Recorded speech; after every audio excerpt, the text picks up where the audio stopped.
Cam जो public. तो आज हम करने वाले हैं 12th मैथ्स का चैप्टर 1 में एक्सरसाइज 1.1 का क्वेश्चन नंबर 8। तो देखते हैं कौन सा क्वेश्चन हमको दिया गया।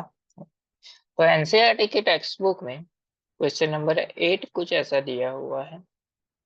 सो that the relation R in the set, एक सेट दिया हुआ है A is equal to 1 2 3 4 and 5 given by, उसके लिए रिलेशन दिया हुआ है R is equal to A B, जहां पे mod A minus B always क्या मिलता है, हमको इवन मिलता है। एंड प्रूव करना है कि वो जो है वो इक्विवेलेंस रिलेशन है।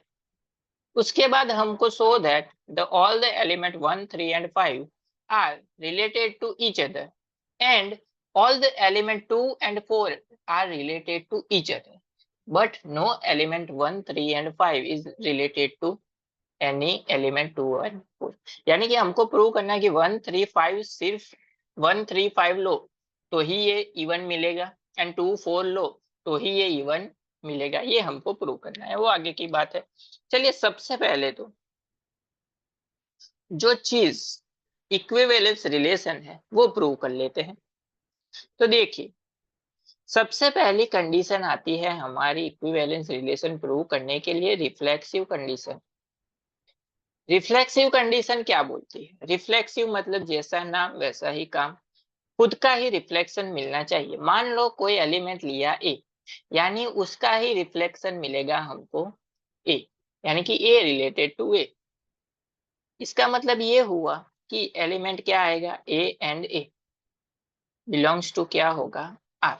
देखिए कैसे, बी की जगह पे भी क्या रखना है, ए, मतलब मोड ए माइनस ए क्या हो जाएगा, जीरो। तो हमको पता है जीरो कौन सा नंबर है, इवन नंबर।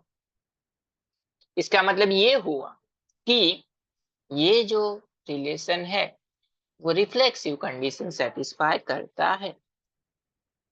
अभी ए की जगह पे आप इन 5 में से कोई भी एलिमेंट ले सकते हो, वो कुछ नेसेसरी नहीं है। अब देखते हैं आगे, दूसरी कंडीशन होती है हमारी सिमेट्रिक कंडीशन। सिमेट्रिक कंडीशन क्या बोलती है? सिमेट्रिक कंडीशन ऐसा बोलती है कि अगर ए रिलेटेड टू बी है तो बी रिलेटेड टू ए भी होना चाहिए। तो होगा कैसे, चलिए देखते हैं कि अगर A and B belongs to R है, इसका मतलब ये हुआ कि मोड ए माइनस बी का आंसर हमको क्या मिलता है, इवन मिलता है। इसका मतलब ये हुआ कि इसको हम उल्टा ले लें, यानी कि b माइनस ए बी क्या मिलेगा, इवन मिलेगा, क्योंकि उससे कोई फर्क नहीं पड़ता, क्योंकि मोड है तो माइनस प्लस पॉजिटिव हो जाएगा। हमको तो क्या चाहिए, इवन नंबर चाहिए। इसका मतलब ये हुआ कि b and a also belongs to क्या होगा, r होगा। तो यहाँ पे देखिए सिमेट्रिक कंडीशन सेटिस्फाई होती है। अब आती है हमारी लास्ट कंडीशन जो बोलती है हमारी ट्रांजिटिव कंडीशन। ट्रांजिटिव कंडीशन क्या होती है? ट्रांजिटिव कंडीशन ऐसी बोलती है कि अगर ए रिलेटेड टू बी है एंड बी रिलेटेड टू सी है तो ए रिलेटेड टू सी होना चाहिए। अभी यहाँ पे देखिए कि हम लोग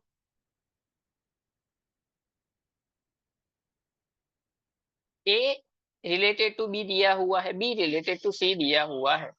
इसका मतलब ये चीज दी हुई है कि A and B belongs to R. इसका मतलब ये हुआ कि mod A minus B answer क्या मिलेगा, इवन मिलेगा। And B and C belongs to R दिया हुआ है। इसका मतलब ये हुआ कि B minus C is equal to also क्या मिलेगा, इवन मिलेगा। लेकिन यहाँ पे दो केस पॉसिबल होंगे, कौन से एंड क्यों पॉसिबल है? क्योंकि देखिए केस वन कुछ इस तरह से होगा कि मान लीजिए कि हम यहाँ पे 1 3 ले ले एंड यहाँ पे ले ले 2 4, 1 3 लिया एंड यहाँ पे ले ले 3 4, तो क्या होगा? तो 1 3 1 4 क्या होगा, 1 माइनस 4 -3 होगा। यानी कि 3 आंसर आएगा, तो 3 ऑड मिलेगा। इसका मतलब ये हुआ कि ये दोनों आइदर ऑड होने चाहिए या फिर इवन होने चाहिए। ए बी सी तीनों के तीनों, या तो तीनों के तीनों नहीं, यहाँ पे हमको क्या देखना है, सिर्फ बी की वैल्यू यहाँ पे डिपेंड करेगी कि बी की वैल्यू अगर इवन है तो ही आंसर मिलेगा, एंड बी की वैल्यू ऑड है तो ही आंसर मिलेगा। चलिए देखते हैं कैसे। केस 1 लेते हैं कि बी इज इवन, बी की वैल्यू क्या है हमारी, इवन है।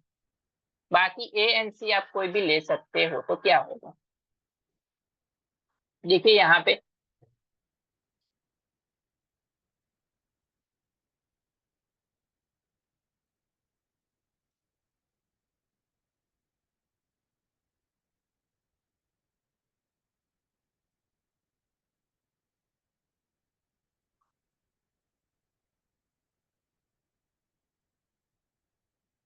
अगर बी की वैल्यू इवन है तो 1 2 ले लिया एंड 2 3 ले लिया,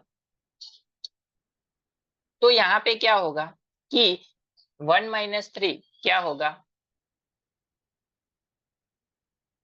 2 होगा। यानी कि ए एंड सी का रिलेशन क्या मिलेगा हमको, इवन मिलेगा। चलिए देखते हैं कैसे। यहाँ पे ए रिलेटेड टू बी तो दिया हुआ है, belongs to R, B and C also belongs to R. तो अगर बी इवन है तो ये कंडीशन सेटिस्फाई होगी कि A minus C also belongs to क्या मिलेगा, आर, यानी कि उसका आंसर क्या मिलेगा हमको, इवन ही मिलेगा। अब दूसरा केस ऐसा बनता है कि बी हमने ले लिया ऑड,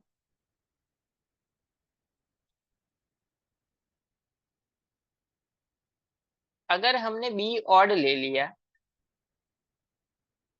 एंड हमको आंसर क्या लेना है, इवन चाहिए, तो क्या करना पड़ेगा, मान लो कि हमने एलिमेंट ले लिया बी की जगह पे 1, तो हमको अगर आंसर इवन चाहिए तो ए भी क्या लेना पड़ेगा, ऑड ही लेना पड़ेगा। क्योंकि अगर हम 2 लेंगे 2 माइनस 1 तो क्या होगा, 1 होगा, लेकिन हमको तो चाहिए क्या, इवन। वैसे ही यहाँ पे कि अगर बी इवन है तो ए भी क्या लेना पड़ेगा हमको, इवन ही लेना पड़ेगा, एंड सी भी क्या लेना पड़ेगा, इवन ही लेना पड़ेगा। So A and C also even ही लेना पड़ेगा, एंड यहाँ पे ए एंड सी ऑल्सो हमको क्या लेना पड़ेगा, ऑड ही लेना पड़ेगा। यानी कि 1 3 5 में से कोई एलिमेंट, यानी कि अगर ए रिलेटेड टू बी हो and B related to C हो तो हम ऐसा लिख सकते हैं कि A and C also belongs to R, यानी कि उसका आंसर क्या मिलेगा, इवन। तो यहाँ पे दो केस कौन से बने, सिंपल सी बात है कि ए बी एंड सी तीनों क्या होने चाहिए, या तो इवन होने चाहिए तो ही आंसर इवन मिलेगा, या फिर ए बी एंड सी तीनों क्या होने चाहिए, ऑड होने चाहिए, तो ही हमारा आंसर क्या होगा, इवन होगा।